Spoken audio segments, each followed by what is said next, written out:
পর্যায়ে তিনটি ক্রান্তিকাল ছিল। এই তিনটি ক্রান্তিকাল সম্পর্কে নতুন প্রজন্মকে জানতে হবে।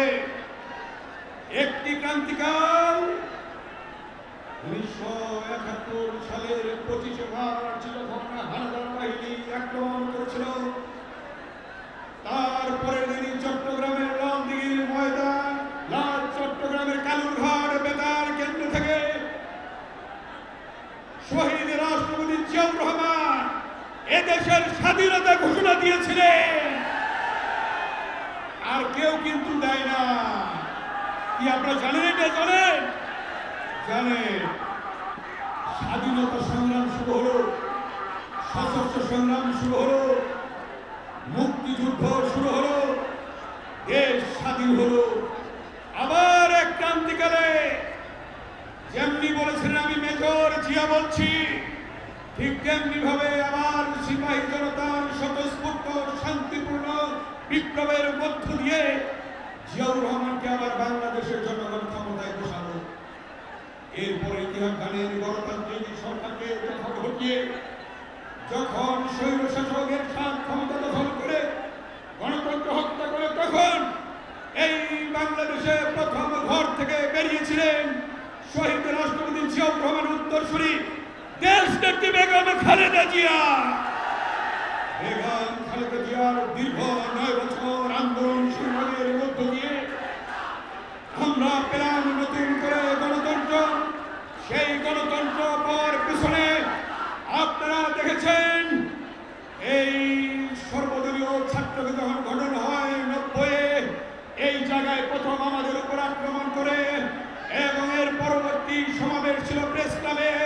সেই প্রেস ক্লাবে দাঁড়িয়ে যখন আমরা বক্তব্য রাখছি পেশাজীবীদের নিয়ে, সেদিন আজকের বিএনপির ভারপ্রাপ্ত চেয়ারম্যান দেশনায়ক তারেক রহমানকে তার বাসভবনে ঘেরাও করে এরশাদ নির্যাতন করেছিল, তাকে লাঠিপিটা করেছিল, তার উপর নিপীড়ন করেছিল। এখনো তারেক রহমানের পিঠে দেখবেন 11টি কালো দাগ আছে। তারেক রহমান সেদিন কিন্তু আন্দোলনের কর্মসূচিতে অংশগ্রহণ করেছেন। তার পরবর্তী ইতিহাস জানেন? তার পরবর্তী ইতিহাস দীর্ঘ 16 বছরে প্রায় 1 দশক দেশনায়ক তারেক রহমান আন্দোলনের কর্মসূচি ঘোষণা করেছেন। সেই আন্দোলনের মধ্য দিয়ে আপনারা দেখেছেন যে কথাটি সুদূর প্রসারী চিন্তা করে বলেছিলেন জনাব তারেক রহমান, দেশ যাবে কোন পথে, ফয়সালা হবে। ফয়সালা কোথায় হবে?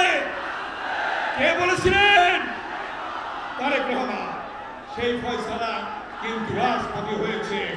তারেক রহমানের বক্তব্য সঠিক হয়েছে। শুধু তাই নয়, তিনি বলেছিলেন দিল্লি নয়, পিন্ডি নয়, অন্য কোন দেশ নয়, সবার আগে, সবার আগে। কে বলেছিলেন? তারেক রহমান। তার মানে দেশ প্রেমের যে জ্বলন্ত দৃষ্টান্ত, সবার আগে বাংলাদেশ। সেই বাংলাদেশকে নিয়ে এগিয়ে যাওয়ার জন্য তারেক রহমান আজকে আপনাদের সামনে এসেছে।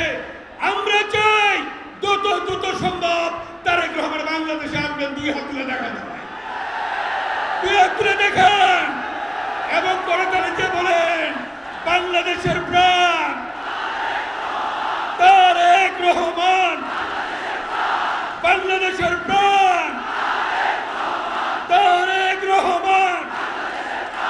আসবে ফিরে বীরের দেশে, তারেক রহমান বাংলাদেশে আসবে ফিরে বীরের দেশে।